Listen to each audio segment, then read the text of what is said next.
ದಾವಣಗೆರೆಯಲ್ಲಿ ಭೀಕರ ದುರಂತವೊಂದು ಸಂಭವಿಸಿದೆ.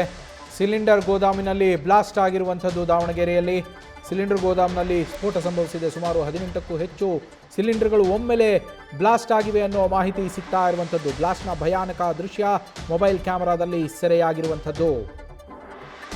ದಾವಣಗೆರೆ ಹೊರವಲಯದಲ್ಲಿ ಇರುವಂತಹ ಕಲ್ಪನಹಳ್ಳಿ ಬಳಿ ಇರುವಂತಹ ಗ್ಯಾಸ್ ಗೋದಾಮಿನಲ್ಲಿ ಸ್ಫೋಟ ಸಂಭವಿಸಿದೆ. ಪಕ್ಕದ ಜಮೀನಿನ ಸುತ್ತಮುತ್ತ ಸಿಲಿಂಡರ್ಗಳು ಸ್ಫೋಟದ ರಭಸಕ್ಕೆ ಹಾರಿ ಬಿದ್ದಿರುವಂಥದ್ದು. ಈ ಘಟನೆಯಲ್ಲಿ ಇಬ್ಬರಿಗೆ ಗಾಯಗಳಾಗಿದೆ ಅನ್ನೋ ಮಾಹಿತಿ ಕೂಡ ಸಿಗ್ತಾ ಇದೆ. ಬೆಂಕಿ ನಂದಿಸುವ ಕಾರ್ಯ ಭರದಿಂದ ಸಾಗ್ತಾ ಇರುವಂಥದ್ದು. ಬೆಂಕಿಯ ದೃಶ್ಯಗಳನ್ನು ಗಮನಿಸ್ತಾ ಇದ್ದೀರಾ.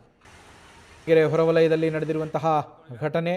ಹೊರವಲಯದಲ್ಲಿ ಅಲ್ಲಿ ಆ ದೃಶ್ಯಗಳನ್ನು ಸೆರೆ ಹಿಡಿದಿರುವಂಥವರೇ ಮಾತನಾಡ್ತಾ ಇದ್ದಿದ್ದನ್ನು ಕೂಡ ಕೇಳಿಸ್ಕೊಳ್ತಾ ಇದ್ವಿ. ಅಕ್ಕಪಕ್ಕದಲ್ಲಿ ಯಾವುದೇ ಮನೆಗಳಿರಲಿಲ್ಲ. ಆ ಸ್ಫೋಟ ಸಂಭವಿಸಿದ ಜಾಗದಿಂದ ಸ್ವಲ್ಪ ದೂರದಲ್ಲಿ ಮನೆ ಇದ್ದಂಥದ್ದು. ಇದೇ ಮನೆ ಲಾಸ್ಟು, ಇದಾದಮೇಲೆ ಯಾವ ಮನೆಗಳಿಲ್ಲ ಅಲ್ಲಿ ಅಂತೇಳಿ ಹೇಳ್ತಾ ಇದ್ರು. ಹಾಗಾಗಿ ಯಾವುದೇ ದೊಡ್ಡ ಪ್ರಮಾಣದ ಅನಾಹುತ ಸಂಭವಿಸಿಲ್ಲ ಅಂತ ಭಾವಿಸಬಹುದು. ಆದರೆ ಇಬ್ಬರಿಗೆ ಗಾಯಗಳಾಗಿದೆ ಅಂತ ಹೇಳಿ ಮಾಹಿತಿ ಇದೆ. ಜಮೀನು ದಾವಣಗೆರೆ ಹೊರವಲಯದ ಕಲ್ಪನಹಳ್ಳಿ ಬಳಿ ಇದು ಘಟನೆ ನಡೆದಿರುವಂಥದ್ದು. ಆ ಸ್ಫೋಟದ ರಭಸ ಎಷ್ಟಿತ್ತು ಅಂದರೆ, ಆ ಘಟನೆ ನಡೆದಂತಹ ಸ್ಥಳದ ಪಕ್ಕದಲ್ಲಿದ್ದಂತಹ ಜಮೀನಿಗೆ ಸಿಲಿಂಡರ್ಗಳು ಹಾರಿ ಬಂದಿದ್ದಾವೆ.